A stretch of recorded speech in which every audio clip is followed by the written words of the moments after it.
Nervous Habits, August 1st.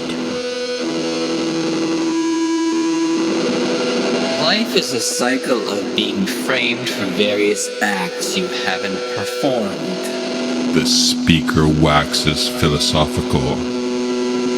You're framed and blamed for your own birth, even. And there's no turning back from there.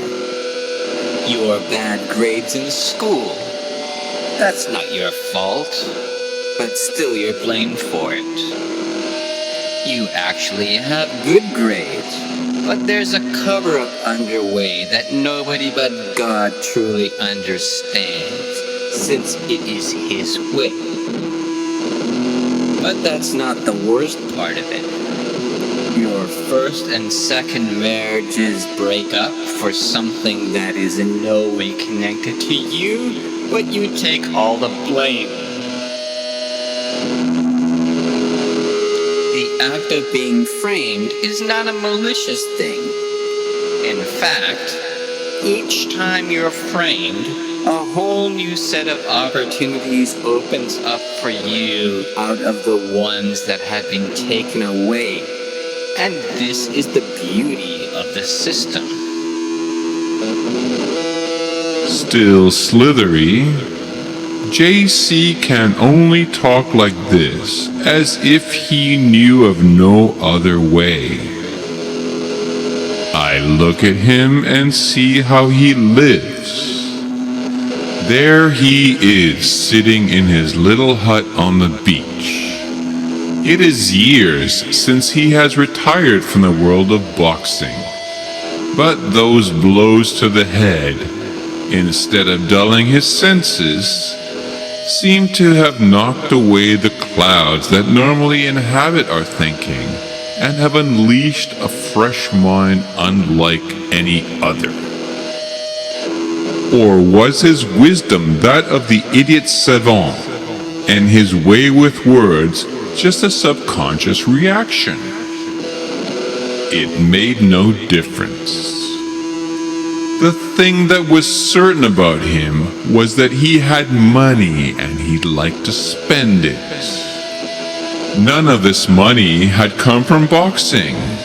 He had been poor and suffering from ill health until a rich uncle died and left him with all that he had.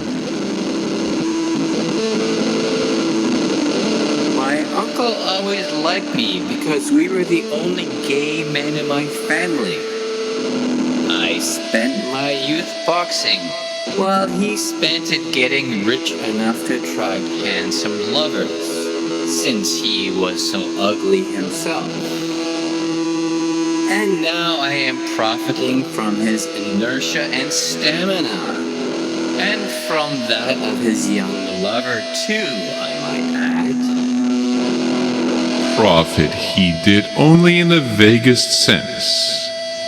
He took the money and invested it in a dozen failed operations. The money, which had once appeared as a number in a financial statement, now had been swallowed without a trace by the capitalist system.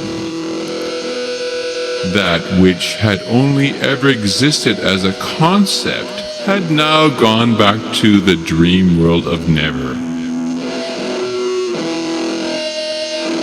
And this is why he hired me, the town's most expensive PI, to follow him and keep report on his activities.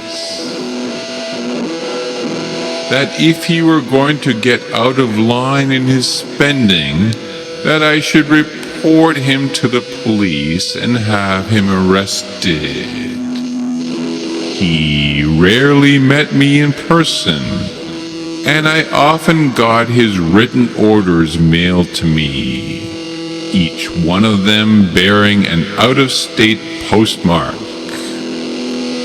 This circuitous route, he explained to me once, will make itself apparent to you as you continue investigating me.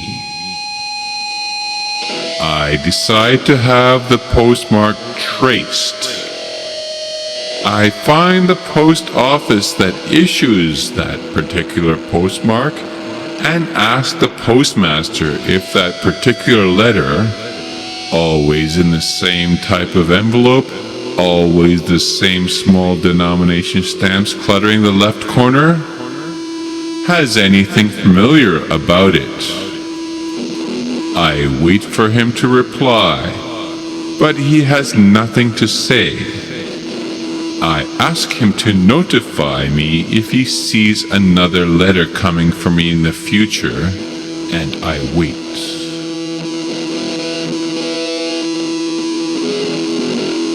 Another letter does come, and this time he tells me that he needs me to stop him from spending any further money, and for this he will pay me a large sum to find a way to have him framed, preferably in a way that will get him the death penalty.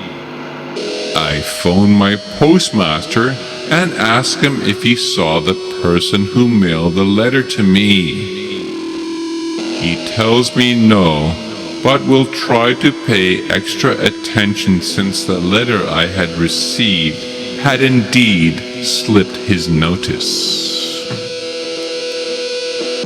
In the days that follow, I prepare the framing expedition. The procedure is simple. Steal a body from the morgue, prepare murder weapons, and deposit them in a place near JC's house. Also, be sure to drip some of the blood on the stairs leading to his house and to have some DNA rubbed onto his skin. Choosing a female victim was, perhaps, what led to my downfall, since obviously JC wasn't interested in women that much to begin with. On the day that I was preparing the frame-up, a knock came on my door. I didn't answer it, but soon Boots came crashing and knocked the door down. I was discovered with the evidence, which surprised the police, since they had come to arrest me for the murder of a bisexual man in the other town. His body had been found in his house, and in his pocket they had found a letter soaked in his blood addressed to me. It was in the same type of envelope with the same small denomination stamps that I had received orders from JC in. It was the postmaster. I was detained in the local jail. No bail.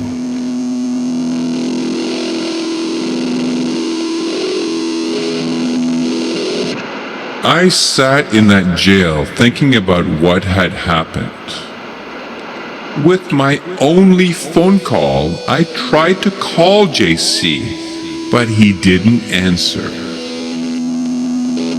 Later, in police questioning, I discovered many interesting things. That the murdered man and the dead woman had been lovers, that they were in no way connected to JC, and that the hospital that the corpse had been taken from was owned by JC. He was in fact a very successful businessman who had never really been a boxer, but had a wife and a loving family. My past was a great deal shadier, and when I thought about it, I realized more and more that the wording of the letters that JC had sent to me could also be read as pleas to stop him from framing me. I thought about what JC had told me about the ecstasy of being framed in life, and all I could do was to laugh on my way to the electric chair.